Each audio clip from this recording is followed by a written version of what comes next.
పేరు పేరుట వందనాలు. వచ్చిన చిన్న బిడ్డలు, యవనస్తులు, వృద్ధులు, సంఘ పెద్దలు అందరూ కూడా నేను ప్రభువు నామములో మీ అందరికీ కృతజ్ఞత చెల్లిస్తున్నాను. నా సాక్ష్యం ఏంటంటే, మరి మాది ప్రాంతం కాదు, మాది భద్రాద్రి కొత్తగూడెం జిల్లా. అయ్యగారికి మాకు ఎంతో దూరం ఉండదు, ఇక్కడ నుండి మన బ్రిడ్జి ఎంత దూరం ఉంటుంది. అయితే అయ్యగారు మాకు కొత్తగా పరిచయమైన వారు కాదు. ఈ ఎడమ వైపున్న ఈ వైపున్న పాప, మా పాప పెళ్ళప్పుడు ఆమెకి సంవత్సరం ఉంటుంది. దేవుని స్తోత్రం. అయితే మరి నాకు ఒక కుమారుడు, 2 కుమార్తెలు ఉన్నారు. ఈ సాక్ష్యాన్ని మీరు గమనించాలి. ఎందుకు అంటే, చాలామంది నిజాన్ని కూడా నమ్మేవారు లేరు. కానీ మా జీవితంలో, మా కుటుంబంలో దేవుడు అద్భుతంగా చేశాడు. అది చూసిన మా ముగ్గురికే తెలుసు. నా కుమారుడు, నేను, నా పెద్ద కుమార్తె, మా అల్లుడు, వచ్చిన దైవజనరాలు, వీళ్ళకి మాకు మాత్రమే తెలిసింది. అయితే నేను ఈ ప్రాంతానికి వచ్చినాక ఇది జరిగి కూడా ఒక 10 సంవత్సరాలు అవుతుంది. నేను అప్పటి నుండి కూడా మరి సాక్ష్యాన్ని అనేక మంది మధ్యలో పంచుకోవాలని ఎంతో ఆశపడినాను. కానీ దాని సమయం రాలేదు. ఈ సంవత్సరం కూడా బాగా ప్రార్థన చేస్తాం. మరి మంచి సభలు పెట్టాలి, దానిలో మా జీవితంలో, మా కుటుంబంలో జరిగిన ఆ గొప్ప సాక్ష్యాన్ని చెప్పాలని ఎంతో ఆశపడినాను. అయితే దేవుని కృపను బట్టి మరి మేము డేట్స్ అడిగినప్పుడు అయ్యగారు కూడా మాకు డేట్స్ ఇచ్చారు. అయితే సాక్ష్యం ఏంటంటే, మా పెద్ద కుమార్తె వివాహం జరిగిన తర్వాత ఒక కుమారుడు, ఒక కుమార్తె, ఒక కుమారుడు.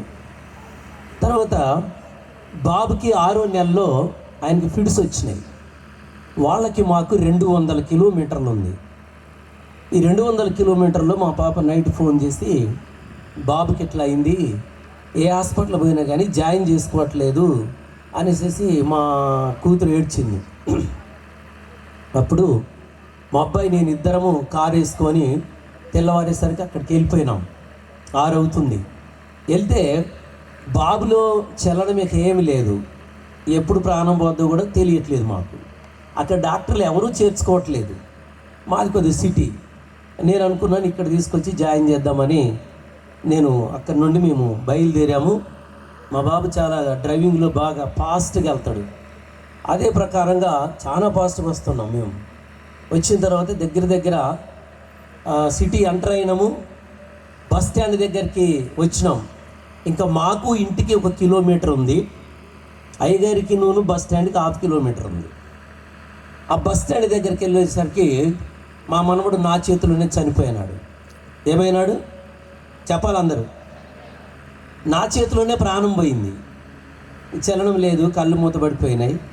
ఇక మా అబ్బాయి ఏడుస్తాడు, మా కూతురు ఏడుస్తుంది, మా అల్లుడు ఏడుస్తాడు. కానీ నాకు అసలు ఏం జరుగుతుందో నాకు అర్థం కాలే.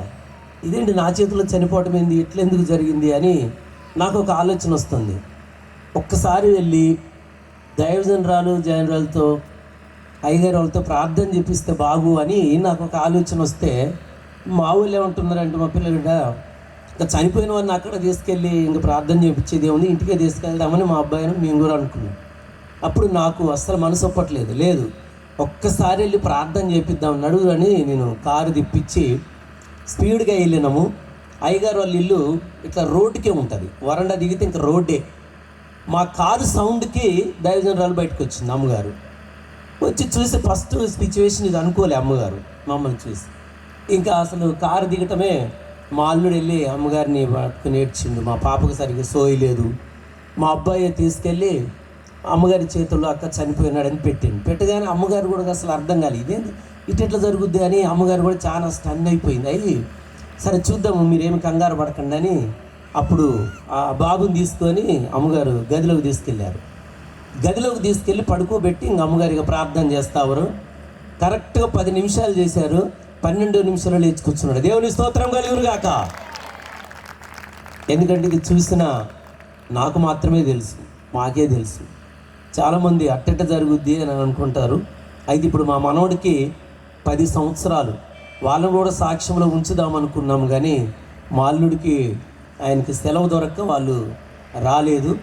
కాబట్టి మరి ఎందుకు అంటే, అంత దూరం నుండి ఇంత దూరం ఎందుకు పిలిపించానంటే, దేవుడు మా జీవితంలో వాళ్ళ ద్వారాగా గొప్ప మేలు చేశాడు. ఎవరికి జరగని మేలు మా కుటుంబంలో జరిపించాడు. కాబట్టి మేము ఆ కృతజ్ఞతతో అనేక మంది మధ్యలో ఈ సాక్ష్యము మరి పంచుకోవాలని మేము ఇష్టపడినాము.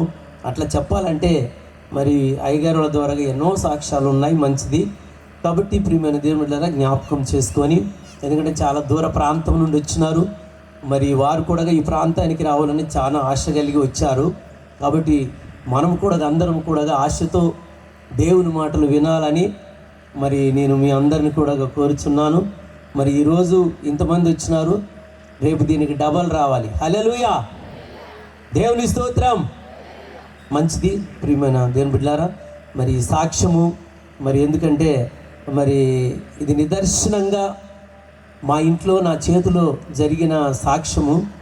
కాబట్టి లాస్ట్లో ఎవరికి ప్రార్థన కావాలన్నా అమ్మగారు అయ్యగారు ఓపికగా ఉండి చేస్తారు. ఇంకా చెప్పాలంటే నా ముందే మరి పెరాలసిస్ వచ్చి అంటే పక్షవాయ రోగం వచ్చి అయ్యగారు వాళ్ళ దగ్గర తీసుకొచ్చినారు.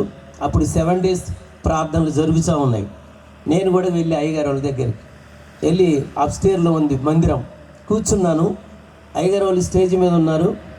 ఆ పెరాలసిస్ అంటే పక్షవాతం 2 కాళ్ళు పడి ఒక చెయ్యి పడిపోయిన ఆయన్ని వీల్ చైర్లో తీసుకొచ్చారు, పైకి తీసుకొచ్చి నా వెనకనే కూర్చోబెట్టారు. చూస్తూ ఉన్నా నేను. అయితే ముందు పాటలు అయిపోయినాయి, తర్వాత ఇంకా వర్షిప్ చేస్తారు అమ్మగారు.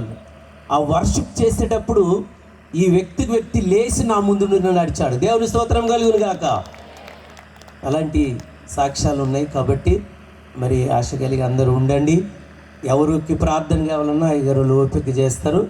కాబట్టి మరి సమయం వేస్ట్ చేయకుండా మరి మరలా మరి బ్రదర్కి అప్పు చెప్తూ ఉన్నాం.